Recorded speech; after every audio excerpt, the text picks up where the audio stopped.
Good morning all, welcome again into my YouTube channel.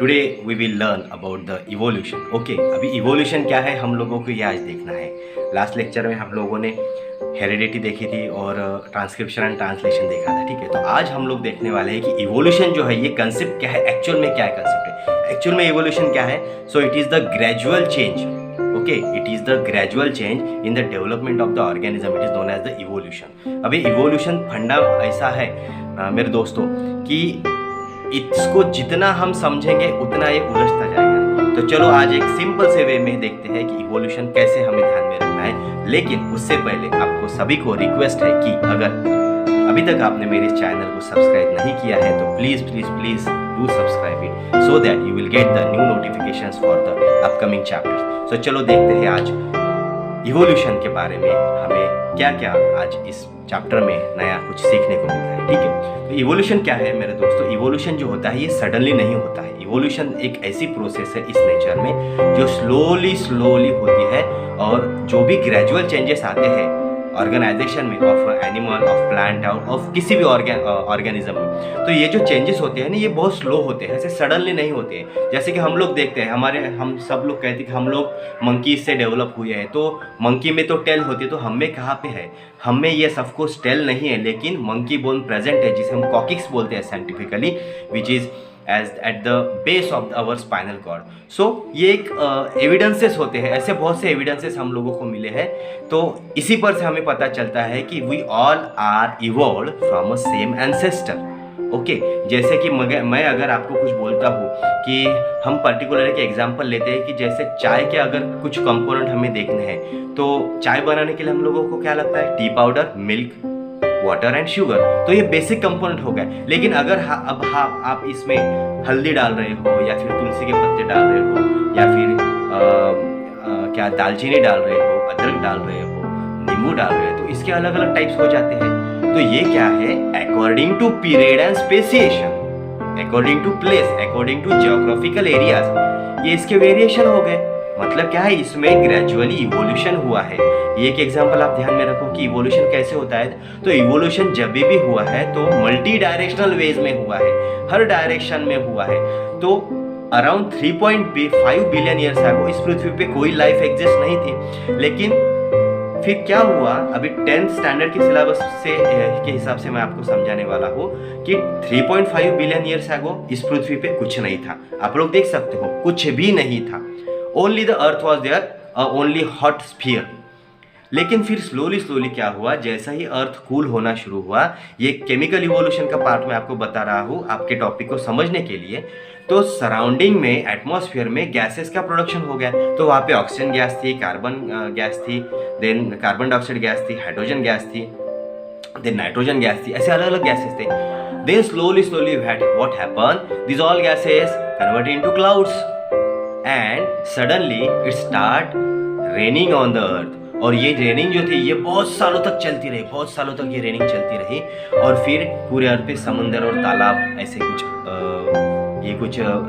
Water bodies जो थे ये वहाँ पे तैयार हो गए। फिर स्लोली क्या हुआ, जैसे कि आपकी किताब में दिया हुआ है, मे बी बिकॉज ये सब अजम्पशंस है, लेकिन इस तरह से इवोल्यूशन हुआ था ये हम लोग पता कर सकते हैं, ठीक है। तो यहाँ पे क्या हुआ था, ये केमिकल इवोल्यूशन, मैंने क्यों वर्ड बोला आपको कि जो शुरुआत में फिर छोटे छोटे इनऑर्गेनिक माइक्रो मॉलिक्यूल्स थे, जैसे कि नाइट्रोजन बेसिस थे, वहाँ पे नाइट्रोजन कंपाउंड्स थे, कार्बोहाइड्रेट्स थे, अमीनो एसिड्स थे, ओके। तो ये जो थे फॉस्फोरिक एसिड्स ग्रुप थे, कुछ शुगर के ग्रुप्स थे। तो ये स्लोली जब समुद्र में इकट्ठा हो गए तो ये अटैच हो गए किसी अट्रैक्शन फोर्स की वजह से, और इनका कन्वर्शन जो हुआ था ये हो गया मैक्रो मॉलिक्यूल्स में। अभी मैक्रो मॉलिक्यूल्स किसे बोलेंगे हम, nucleic acid is a macro molecule, protein is a macro molecule, complex carbohydrates are the macro molecules. तो ये जिससे भी बने हुए थे ये सब माइक्रो मॉलिक्यूल्स थे जो समुद्र में प्रेजेंट थे, और slowly they come together and धीरे धीरे ये जो सब कॉम्बिनेशन था ये समुद्र के किनारे पे चला गया और वो सैंड पैकेट्स में जाके बैठ गया। तो वहां पे फिर थंडरिंग शुरू हुई, लाइटनिंग हो गई, फिर सनलाइट की वजह से वहां पे एक प्रीबायोटिक सेल तैयार हो गई। मतलब ये जो सब कंपोनेंट्स थे ना इसके ऊपर एक परत सी जम गई, एक लेयर जम गई है, ठीक है, transparent layer, that is known as the prebiotic cell. Okay, that is what known as the prebiotic cell. और इसीलिए कहते हैं कि लाइफ की शुरुआत अगर कहाँ पे हुई है तो वो पानी से हुई थी। ओके, सो इसके लिए मैं आपको एक एग्जांपल देना चाहूँगा कि जैसे अगर हमें कुछ, जैसे अभी सब्जी बनानी हो, ठीक है, तो पहले हमें गैस लगता है, एक पतीला लगेगा, पॉट लगेगा, फिर बर्निंग इक्विपमेंट लगेगा, फिर कंपोजिशन लगेगा, पानी लगने वाला है, और जिसकी भी सब्जी हम बनाएंगे, जिस पर्टिकुलर वेजिटेबल की सब्जी हम बनाएंगे, वो सब इंग्रेडिएंट्स हमको लगेंगे। तो वैसा ही कुछ हुआ था, पहले गैस भी अवेलेबल था, फिर पतीला मतलब अपनी अर्थ अवेलेबल थी, फिर पानी हमने डाल दिया, फिर हमने उसमें मसाला डाल दिया, फिर हमने जिसकी सब्जी बनानी है वो वेजिटेबल उसमें डाल दिया, और धीरे धीरे फिर क्या होगा, वो सब्जी जो थी वो उबलने लगी, मतलब प्रीबायोटिक सेल वहाँ पे बन गई। और एट लास्ट जब सब्जी पूरी बन जाती है तो हम लोग देख सकते हैं कि हमारी सेल पूरी तरह से बन लगी। तो ये एग्जाम्पल ध्यान में रखना है कि पहले क्या था, एक अर्थ थी, पॉट था, फिर गैसेस आए, फिर लाइटिंग एंड थंडरिंग हुई, फिर वाटरिंग हुआ, फिर सब इंग्रेडिएंट्स इकट्ठा हो गए और एक प्रीबायोटिक सेल जो थी वो तैयार हो गई। ठीक है, और फिर ये जो प्रीबायोटिक सेल थी ये हो गई थी हमारी प्रोकैरियोटिक सेल। और इसके बाद जो हुआ वो था इवोल्यूशन। स्लोली स्लोली इसमें मल्टी डायरेक्शनल चेंजेस आते चले गए, और फिर प्रोकैरियोट से यूकैरियोट, यूनिसेलुलर ऑर्गेनिज्म से मल्टी सेलुलर ऑर्गेनिज्म, ये जो डेवलपमेंट हुआ है इसे बोलते हैं हम इवोल्यूशन। अभी अगर आज हम लोग देखते हैं तो ये जो लाइफ है, life exist everywhere on the earth, top से लेके बॉटम तक, पानी से लेके रेगिस्तान तक हम लोग देख सकते हैं कि ये जो लिविंग ऑर्गेनिजम्स हैं ये हर जगह पे प्रेजेंट है। स्मॉल यूनिसेल्युलर यूग्लिना से लेकर जायंट बनियान ट्री तक प्लांट फैमिली में ऑर्गेनिजम्स है। देन उसके बाद अमीबा से लेकर पैरामीशियम से लेकर जायंट व्हेल तक इस पृथ्वी पे ऑर्गेनिजम्स एग्जिस्ट करते हैं। तो ये सब एग्जांपल मैं आपको किस लिए दे रहा हूँ, because from a single unicell, okay, from a single cell many organisms are developed with the help of this evolution, and this evolution is not a sudden change, it is a gradual and slow change in the development of the organism.